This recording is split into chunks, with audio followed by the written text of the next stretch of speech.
L'inculpation d'un personnage au-dessus de tout soupçon, Antoine Gross, président de chambre à la Cour d'appel de Colmar, est inculpé de trafic d'influence et de corruption.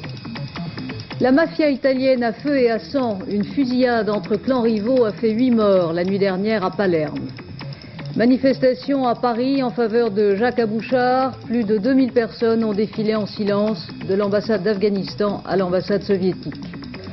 Rock et souvenirs, Johnny Hallyday est toujours l'idole des jeunes et revient sur scène à Paris. Il est l'invité de notre journal. Madame, Monsieur, bonsoir. Dans les couloirs du palais de justice de Colmar, où il exerçait, et à Strasbourg, où il habite, on l'appelle volontiers le Beau Jacques, tant son allure est séduisante, sa courtoisie et ses succès féminins notoires. Le Beau Jacques, de son vrai nom Antoine Gross, président de chambre à la Cour d'appel de Colmar, est inculpé de trafic d'influence et de corruption. Une inculpation qui fait d'autant plus de bruit dans les milieux judiciaires qu'elle est rarissime en France dans les rangs de la magistrature. Inculpation ne veut pas dire condamnation, bien sûr, l'instruction suit son cours et la chambre d'accusation de la Cour d'appel de Paris doit décider lundi s'il convient ou non de placer Antoine Gross sous contrôle judiciaire. À Colmar, dans ces milieux où le silence et la discrétion sont de rigueur, les témoignages tout à coup abondent, même s'ils sont contradictoires et s'ils restent souvent anonymes. Dominique Thiers a réussi sur place à en apprendre un peu plus.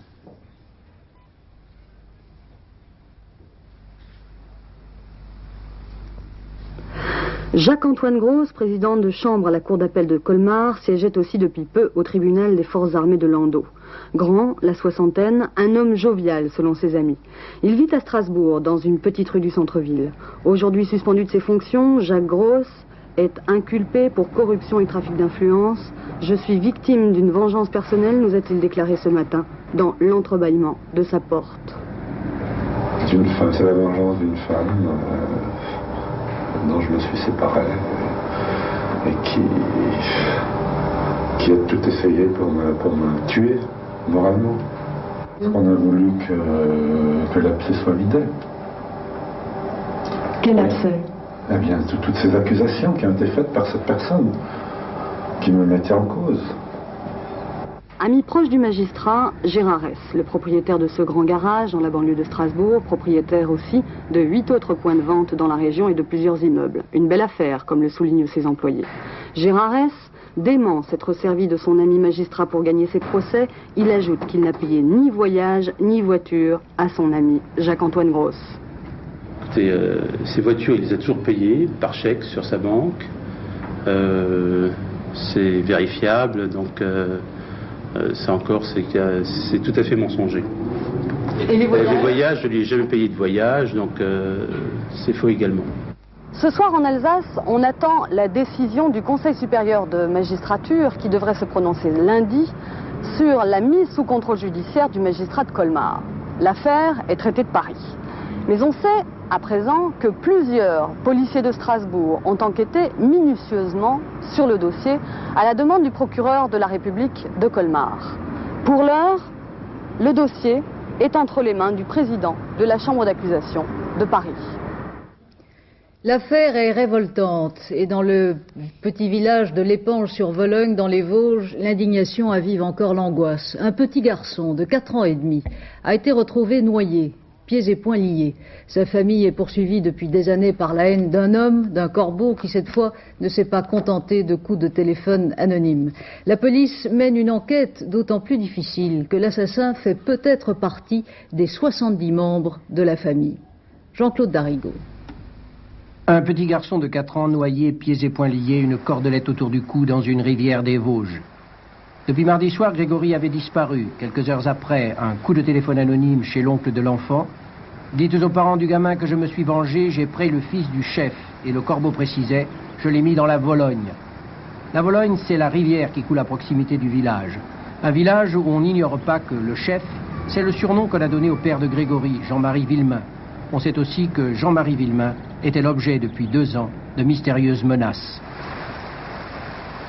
Elle avait eu des coups de téléphone anonymes, des lettres pareilles, anonymes, et puis il y avait une personne, enfin je sais pas qui exactement, qui était venue défoncer sa porte la nuit, des choses comme ça, quoi. Elle avait toujours il y avait des menaces, quoi. Puis sans plus. Jean-Marie Villemain, qui avait des différends familiaux et professionnels intimement liés, a pratiquement affirmé que l'assassin de son fils se situait parmi les membres de sa famille, mais il n'a pour le moment livré aucun nom.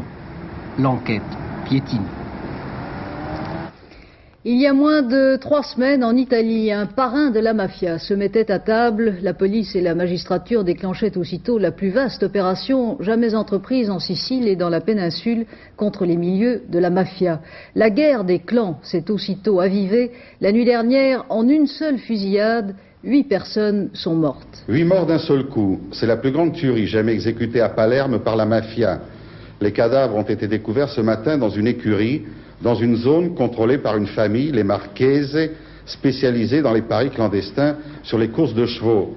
Ce qui a surtout impressionné, c'est que cette tuerie survient 3 semaines seulement après le grand coup de filet anti-mafia du 29 septembre, provoqué par les révélations du parrain repenti Tommaso Buscetta. Question, est-ce que, en ce moment, la mafia tue parce qu'elle se sent menacée ou tout simplement parce qu'elle a repris ses bonnes vieilles habitudes? Étant donné qu'il y a chaque année entre 150 et 250 morts à Palerme, il est bien difficile d'établir un rapport direct entre la tuerie de ce matin et l'étonnante opération anti-mafia du 29 septembre. Et puis cette opération n'a pas seulement consisté à envoyer des mafiosi en prison. Il y a eu toute une série de contrôles financiers dans les banques ou dans les entreprises de travaux publics. C'est un travail de longue haleine et il faudra des mois pour en apprécier les résultats. Même si le sanglant règlement de compte de Palerme n'a atteint que des hommes de main, les aveux de Tommaso Buscetta, le premier parrain repenti de l'histoire de la mafia sicilienne, ont déclenché des vagues qui ébranlent jusqu'aux milieux politiques locaux et nationaux. En Sicile, la loi du silence vacille, mais garde toute son emprise sur ce triangle de la mort, cette région proche de Palerme, où Martine Laroche-Joubert et Jean-Louis Boussard ont mené leur enquête.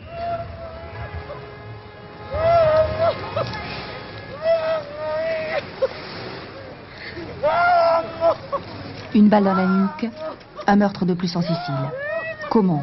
Pourquoi? Un fonctionnaire comme un autre, Salvatore Presentato, est-il assassiné?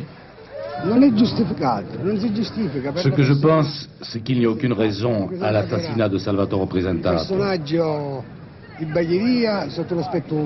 C'était un homme humain, moral, honnête et un grand travailleur. Nous, on est des personnes âgées, on est à la retraite, on ne donne 4 sous, on ne sait rien. Mafia? Mafia? Moi, je pense que cet assassinat est une très mauvaise chose. Moi, je ne le crois pas. Fonctionnaire du Trésor à Palerme depuis 20 ans, Presentato meurt en achetant son journal. Pas de témoin. Les carabiniers installent des barrages, sans espoir, et nous donnent les premières informations sur sa vie. Fonctionnaire le matin, c'est exact.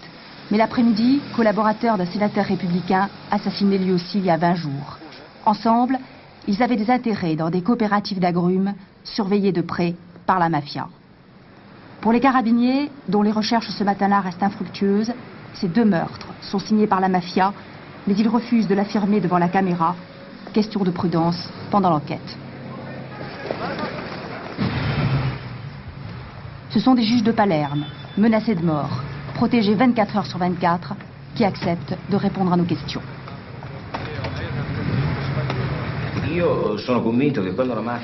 Moi, je suis convaincu que quand la mafia tire, et quand elle tire de cette façon insensée, ce n'est pas une preuve de sa force. C'est une preuve de sa faiblesse. Je suis convaincu qu'il serait irréaliste de penser que grâce aux révélations de Buscetta, nous avons détruit la mafia. Mais nous sommes sur la bonne voie. La famille de Salvatore Presentato. Son accueil à visage découvert nous surprend. Un accueil inimaginable il y a quelques mois à peine, quand la loi du silence n'était pas encore entamée. Est-ce que votre mari se méfiait? Ce lo chiediamo finora, non sappiamo niente. Elle ne sait rien, elle se demande elle-même comment se fait-il, hein? Elle ne s'attendait pas à ça. Est-ce qu'il avait reçu des menaces? Elle avait ricevuto minacce? Non, assolutamente. Aucune menace. Et est-ce qu'elle pense, elle, que ça pourrait être, par exemple, la mafia? Secondo lei potrebbe essere stata la mafia ad eliminarlo? Non lo so. Et c'est pas... Les seuls Siciliens à posséder le courage d'accuser la mafia du meurtre d'O Presentato, c'est ici que nous les rencontrons. Dans le comité anti-mafia créé à Bagheria, la ville du fonctionnaire assassiné. Je pense que c'est la mafia. Le changement capital ici, c'est que les Siciliens ont pris conscience que la mafia est vulnérable, qu'elle est fragile. Elle se fonde sur la force du silence des Siciliens. Quand les Siciliens parlent, la mafia se détruit d'elle-même. Comme l'avouent les Siciliens, quand la mafia tue, c'est qu'elle est malade. Pratiquement pas de train aujourd'hui entre Paris et Lyon. Les salariés de Creusot-Loire ont poursuivi dans plusieurs gares leurs opérations de commando pour paralyser le trafic ferroviaire. Une nouvelle réunion s'est tenue entre pouvoirs publics, syndicats et repreneurs éventuels pour tenter de débloquer le volet social du plan de sauvetage du groupe Creusot-Loire. Laurent Carenzo. Pour le 4e jour consécutif, les ouvriers de Creusot-Loire ont bloqué le trafic ferroviaire entre Paris et Lyon à hauteur de Montchanin. Non seulement le TGV est bloqué, mais aussi la ligne normale, ainsi que l'itinéraire de déviation de la région. Pour assurer le trafic, la SNCF a dû faire passer les trains au départ de Paris par le Massif central. Il ne fallait pas moins de 5 heures aujourd'hui pour rallier la deuxième ville de France. L'attitude des ouvriers de Creusot-Loire s'explique par leur volonté de maintenir la pression au moment où l'on discute du volet social de la reprise de Creusot-Loire. Les négociations commencées en début d'après-midi se poursuivent toujours à l'heure qu'il est et le problème bute notamment sur le sort des 1300 personnes qui doivent être indemnisées à 70% sans une perspective ferme de reclassement. Si un accord avec les repreneurs, notamment avec Framatome, Usinor et Jeumont-Schneider n'est pas trouvé rapidement, il y a gros à parier que cette bataille du rail continuera dans les jours qui viennent. Cependant, les négociateurs restaient optimistes ce soir. Les malheurs de la SNCF font le bonheur d'Air Inter. Tous les avions sont pleins entre Paris et Lyon et des vols supplémentaires sont envisagés. La ville de Revins dans les Ardennes, isolée depuis 3 jours par les salariés de l'usine Arthur Martin qui protestent contre l'annonce de licenciement. Les forces de l'ordre ont pris position ce soir près des barrages qui bloquent tous les accès à la ville. À l'Assemblée nationale, poursuite du débat budgétaire. Ce matin, les députés ont voté la réduction de 10 milliards de la taxe professionnelle. Le Parti socialiste, le RPR et l'UDF ont approuvé cette mesure. Les communistes ont voté contre. L'incidence de la mesure sur les ressources des communes doit faire l'objet de nouvelles propositions du gouvernement, a annoncé le secrétaire d'État au budget. Les milieux politiques restent agités par l'affaire du droit de réplique à la prestation télévisée du Premier ministre hier soir sur TF1. L'UDF et le RPR, on le sait, ont refusé de participer ce soir à l'émission qui doit servir de droit de réponse et où s'exprimeront Claude Estier pour le Parti socialiste et André Lajoigny pour le Parti communiste. Le nouvel exercice de communication mensuelle entrepris par le Premier ministre par le biais d'une chaîne de télévision renoue avec une tradition tumultueuse en France, celle de l'usage que fait le pouvoir de certains instruments de communication. Le dossier Pierre Alain. Je tiens maintenant à venir m'entretenir avec vous. La pratique de la causerie régulière d'un chef de gouvernement n'est pas véritablement une nouveauté en France, mais il faut remonter 30 ans en arrière pour trouver une prestation comparable. Pierre Mendès France, président du Conseil, inaugurait le 26 juin 1954 une série d'émissions hebdomadaires sur les ondes de la radio d'État. Cette sorte d'abonnement n'a pas été renouvelée jusqu'à ce jour par un Premier ministre. À la naissance de la Ve République correspond l'essor de la télévision. Le général de Gaulle sera le premier à en faire l'un des principaux instruments de l'exercice du pouvoir. Pas moins de 70 apparitions en 10 ans dans ce que l'on appelle encore l'étrange lucarne, avec le charisme que l'on sait. Sa marque est encore présente à l'esprit des téléspectateurs. Ce pouvoir a une apparence, un carteron de généraux en retraite. Il a une réalité.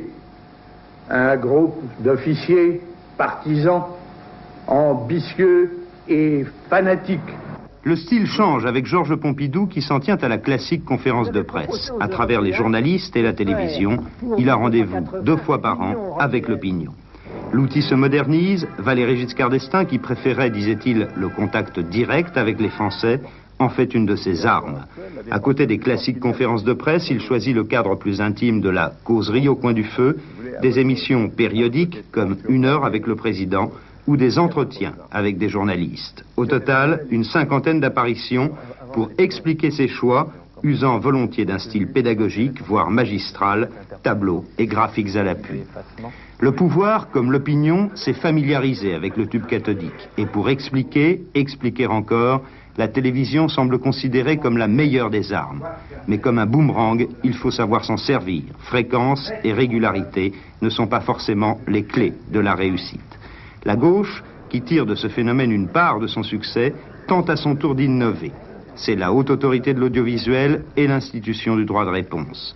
En 3 ans, François Mitterrand fait 8 apparitions à la télévision sous des formes variées, conférences de presse, entretiens avec des journalistes, émissions spécifiques comme l'heure de vérité.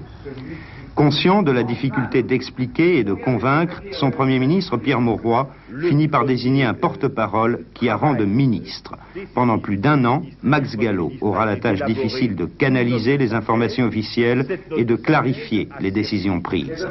C'est dans le même souci que Laurent Fabius choisit de remplir ce rôle lui-même, une solution ambiguë dont il semblait connaître les risques avant de s'installer à Matignon. Je pense qu'il ne faut pas passer trop souvent parce que sinon on lasse les gens. Alors, bon, j'essaie de trouver un équilibre. Les choses se font comme ça, comme elles viennent, mais je reconnais que je suis plutôt du style raisonnable. Indépendamment des contraintes de l'actualité et donc de ses interventions éventuelles dans le cadre de journaux d'information, le Premier ministre s'exprimera désormais 1 fois par mois sur TF1. Un exercice qui met en lumière quelques-unes des ambiguïtés de nos mœurs politiques, Albert Duroy. Oui, le petit monde politique français a décidément le génie de la complication. Le Premier ministre veut s'adresser à ses concitoyens. C'est une démarche politique normale, mais à condition de ne pas agir dans l'ambiguïté. Et c'est aussi une démarche politique simple, puisque la loi prévoit avec précision le système de la communication gouvernementale et le droit de réponse qu'elle entraîne.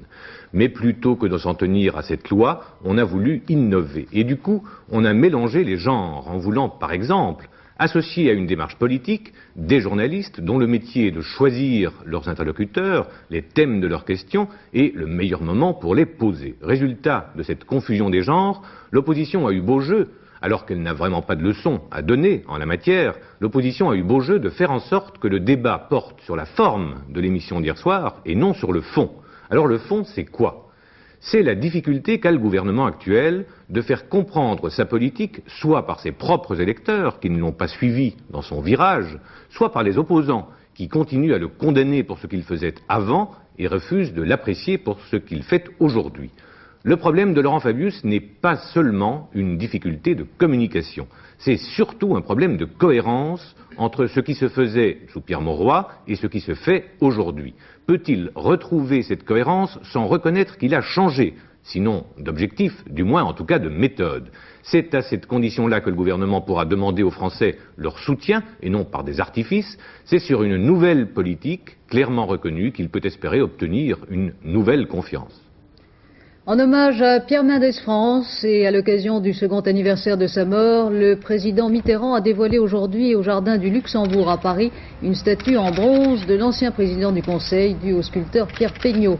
À cette cérémonie assistaient Madame Mendès France, le président du Sénat Alain Poher, le Premier ministre Laurent Fabius, le président de l'Assemblée nationale Louis Mermaz, ainsi que le ministre de la Défense Charles Hernu et de nombreuses personnalités qui étaient proches du grand disparu.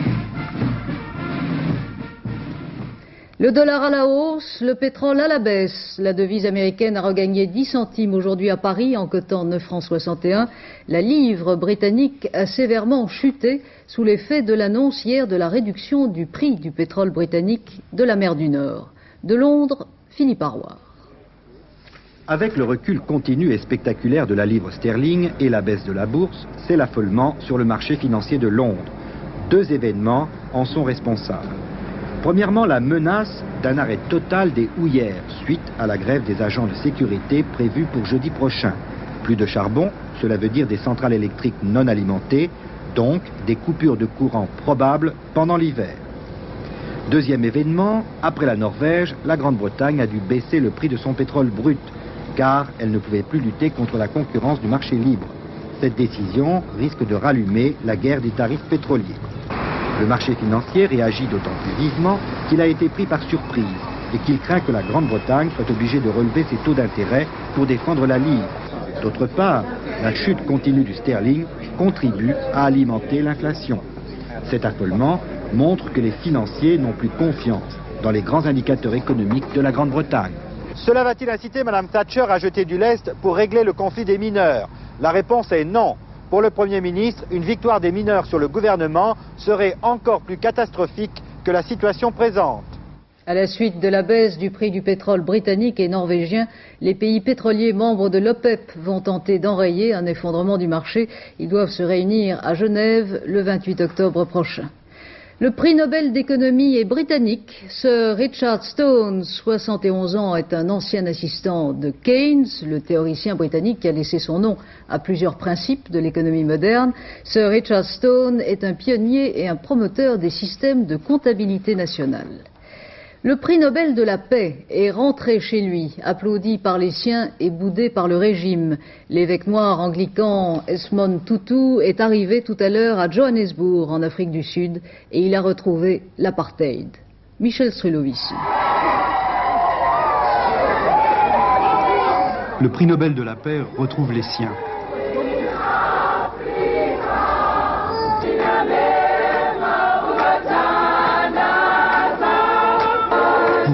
Gens des ghettos, comme pour lui, aujourd'hui c'est l'apothéose de tout un combat pour la dignité. Éclate alors cet hymne de libération. Dieu sauve l'Afrique. Une communion vécue comme un défi. Et c'est à ce moment-là, dans ces retrouvailles, que l'évêque Desmond Tutu se sent prix Nobel de la paix. Consécration par accolade de ses amis, de ses compagnons de lutte. Cet homme qui danse porte en fait le défi de la non-violence au cœur du système de ségrégation. Défi qui ne craint plus de s'afficher. Adieu l'apartheid.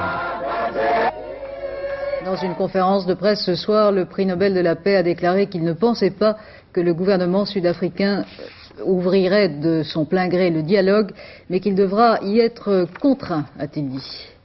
Quelques 320 soldats français ont quitté le Tchad pour le Cameroun ces derniers jours. Il s'agit des premières unités opérationnelles de la force Manta qui évacue le Tchad dans le cadre de l'accord franco-libyen.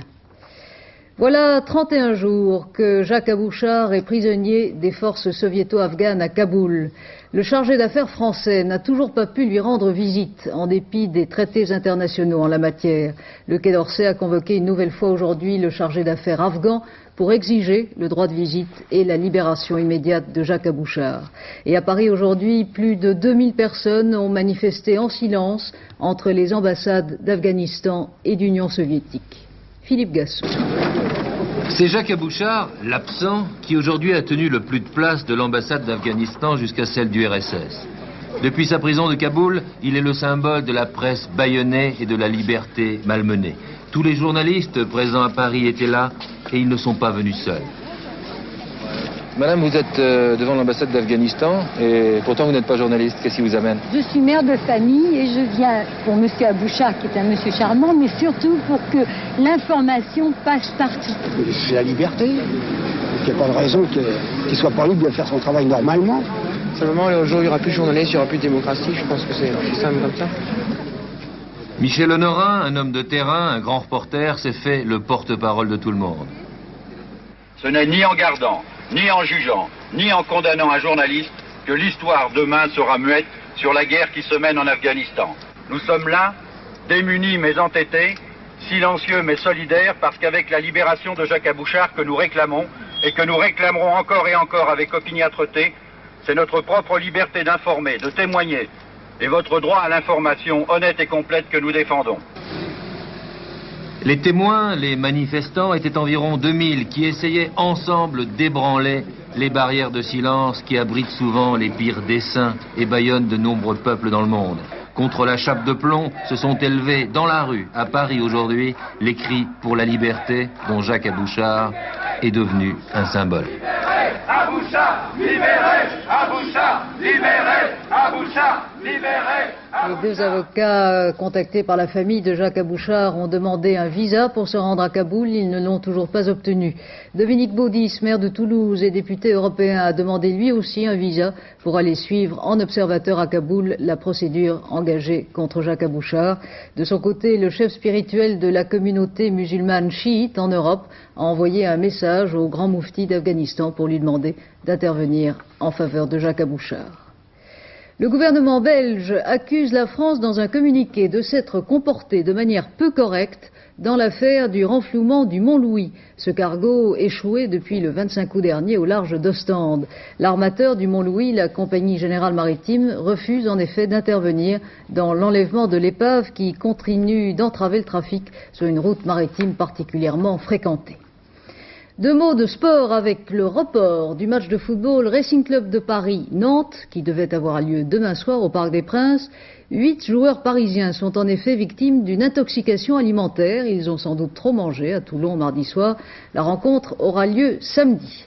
En Formule 1, la finale du championnat du monde aura lieu dimanche au Portugal. Alain Prost a fait le meilleur temps aujourd'hui dans les essais préliminaires. Son rival Niki Lauda a fait le 4e temps, mais ce ne sont que les préliminaires. Les résultats du quartet d'Anguin, le 14, le 4, le 2 et le 6. Les rapports pour 5 francs, 91 808 francs, 5 francs dans un ordre différent, 5 874 francs 50. Et maintenant, Johnny Hallyday de retour sur scène à partir du 25 octobre au Zénith à Paris et pour 3 mois. Un spectacle, Johnny, qui s'annonce plein de bruit, de lumière, mais aussi de mélodie. Alors, pour nous mettre en appétit, Johnny, une chanson. À Levallois, Johnny et ses techniciens répètent le show du Zénith. Devis 40 millions, 4 milliards de centimes. Pendant la pause, c'est un gamin. Mais en répétition, un perfectionniste.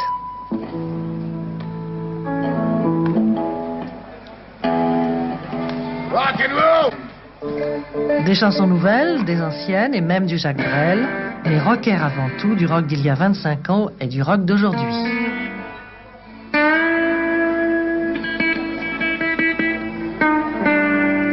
J'aimerais t'entendre me dire que tu ne m'aimes plus, que tout ça va finir, que c'est foutu. Oh, j'aimerais tant te voir partir, comme tu l'as si souvent fait. Et au moins mes yeux te verraient en aller. Que de place. Après 30 millions de disques vendus et 40 disques d'or, il a encore le trac et ça fait 24 ans que ça dure. Et top de près. Non, je ne dois rien.